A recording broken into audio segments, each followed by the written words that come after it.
juga antara masyarakat dengan pemerintah sudah beres, karena itu diatur konstitusi. Yang tidak beres itu kan Kementerian Kehutanan yang keluar dengan undang-undang yang dibuat kesepakatan konstitusional.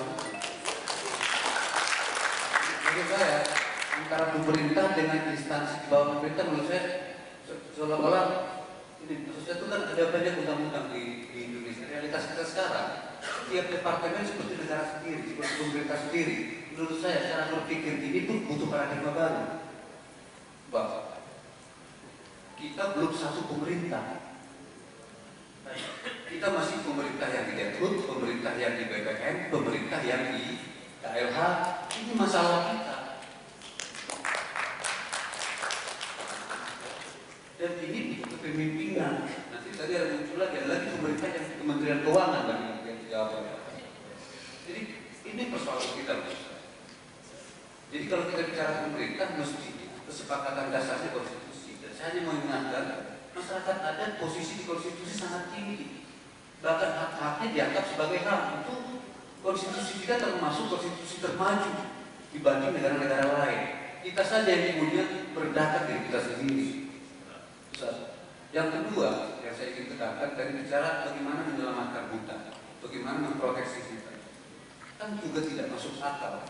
Kalau kita mau memproteksi hutan, tapi manusia yang memproteksi hutan itu tidak ada proteksinya. How can we protect forest without protecting the people who protect the forest? Ini kenapa masuk akal? Ya?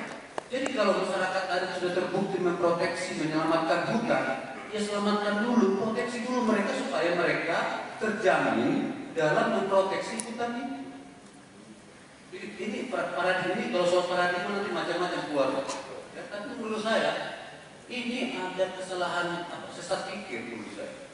Mau menyelamatkan hutan, mau pakai orang lain dari luar negeri tidak mungkin. Pasti masyarakat ada.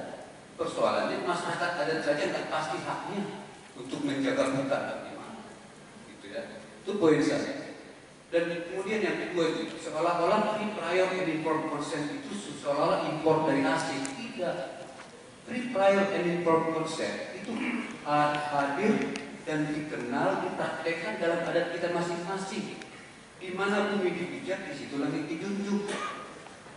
Artinya kalau kita yang datang ya musyawarah tempat yang kita pakai langit kita. Nah persoalannya sekarang kita mau bikin proyek di wilayah tertentu.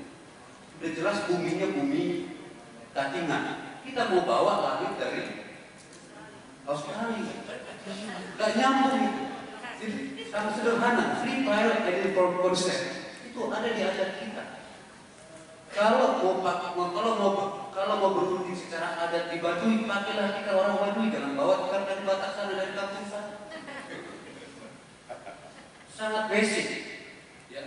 Jadi sebenarnya, nah kita, menurut saya punya harapan besar karena sistem-sistem sosial itu masih hidup.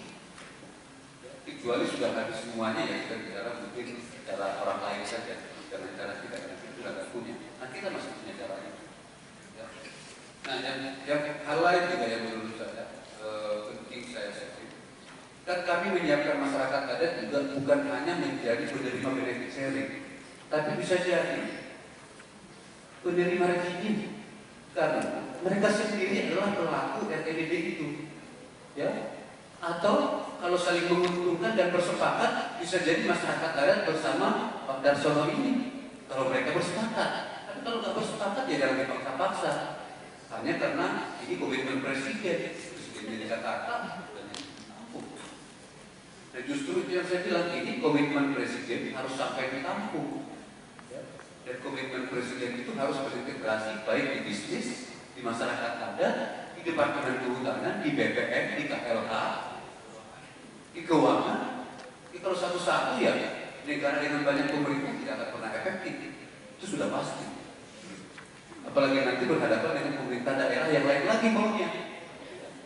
Menurut saya pasti kita masih punya ada kan kita kemarin ya saya bisa membayangkan karena terlibat cukup jauh kita membahas sangat keras tentang strategi nasional red process.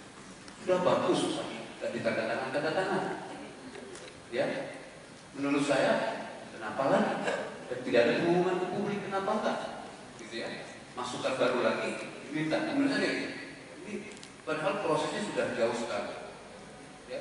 Justru yang mengecewakan ketika kita bicara merancang impres moratorium secara partisipatif, malah yang keluar ya kita tidak diskusikan.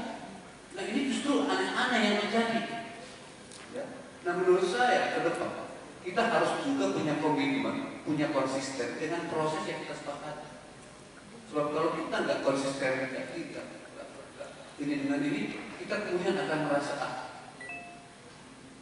kayaknya ini bukan bagian dari saya. Itu juga menjadi masalah. Jadi usul saya itu, gitu ya, ke depan. Justru mari menaruh pemerintah itu adalah satu. Dan internasional, lembaga-lembaga internasional atau pihak internasional kecenderungannya juga membuat pemerintah Indonesia itu seolah-olah banyak bikin perundingan dengan banyak pihak. Ini juga menurut saya tidak satu pintu. Jadi memang ada soal kepemimpinan yang harus kita perbaiki di Indonesia. Kira-kira begitu Bang.